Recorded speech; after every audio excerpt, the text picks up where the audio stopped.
Discussing about how to find out the language is regular or not. We have seen few examples of it, and in today's class we will continue that thing.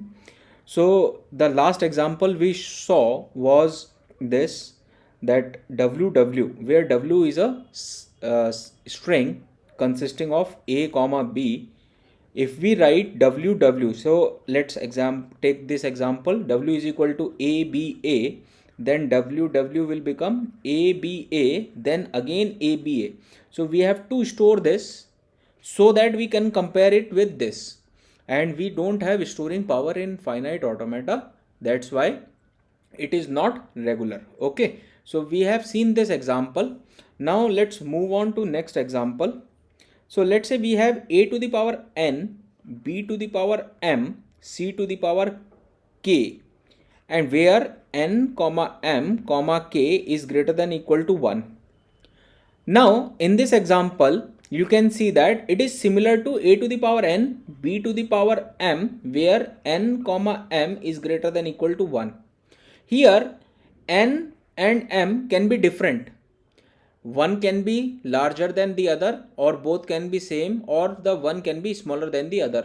In this case also यहाँ पे भी n, m and n के बीच में कोई relation नहीं है, तो it can be n कम हो सकता है, m ज़्यादा हो सकता है, k उससे भी ज़्यादा हो सकता है, या n ज़्यादा हो सकता है, m कम हो सकता है, k ज़्यादा हो सकता है, कोई भी कॉम्बिनेशन हो सकता है. And the DFA for this can be very simple. और रेगुलर एक्सप्रेशन भी अगर लिख सकें तो भी ये रेगुलर हो जाएगा. और regular expression a asterisk, B asterisk, C asterisk, ये बन गया इसका रेगुलर एक्सप्रेशन. बिकॉज क्योंकि यहाँ पे ग्रेटर देन इक्वल टू 1 है, कम से कम एक आना चाहिए. या फिर इसको ऐसे लिख सकते हैं a plus B plus C plus, ये बन गया इसका रेगुलर एक्सप्रेशन, है ना. कम से कम एक आना चाहिए और एक सीरीज में आने चाहिए.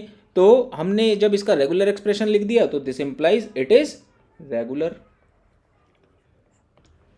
अब इसी से मिलता जुलता अगर मेरे पास गिवन हो, देखो a की पावर n, b की पावर n, c की power n, where n is greater than equal to 1. अब यहाँ पे ये तीनों n जो गिवन है, ये तीनों n ये सेम होने चाहिए. This must be same. तो a की पावर 3, b की पावर 3, c की पावर 3 और a की पावर कुछ भी हो सकता है.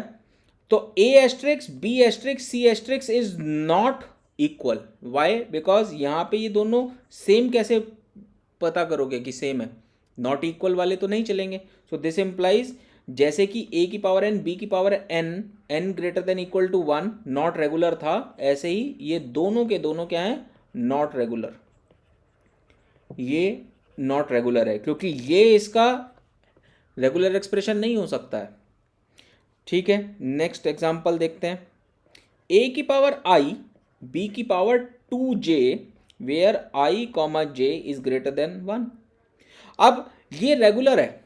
ये रेगुलर इसलिए है क्योंकि यहाँ पे 2j लिखा हुआ है और i और j में कोई रिलेशन नहीं है. i और j दोनों ग्रेटर देन 1 होने चाहिए, ग्रेटर देन इक्वल टू 1 होने चाहिए, बट i और j में आपस में कोई रिलेशन नहीं है. अगर कोई आपस में रिलेशन नहीं है तो हम इसको ऐसे भी तो लिख सकते हैं a एस्ट्रिक्स, यानी कि कम से कम एक a आया, उसके बाद कितने भी a, और फिर b कम से कम 2 b आए और उसके बाद 2 के मल्टीपल में ही आने चाहिए. बिकॉज 2j का मतलब क्या है? Multiple of 2. So that's why we can write it like this b asterisk, because 2 के मल्टीपल में आने चाहिए.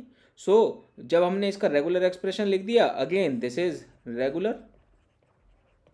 ओके, ऐसे ही सर जी सर यहाँ पे बी एस्ट्रिक्स क्यों लिखेंगे सर? 2 के लिए हमने आगे बी लगा दिया ताकि 2 बार बी कंपलसरी है, वो तो आने ही चाहिए. बेटे, अब b की उसके पावर बाद सर 2j है. अगर j की वैल्यू 1 होगी तो b स्क्वायर होगा, j की वैल्यू 2 होगी तो b की पावर 4 होगा.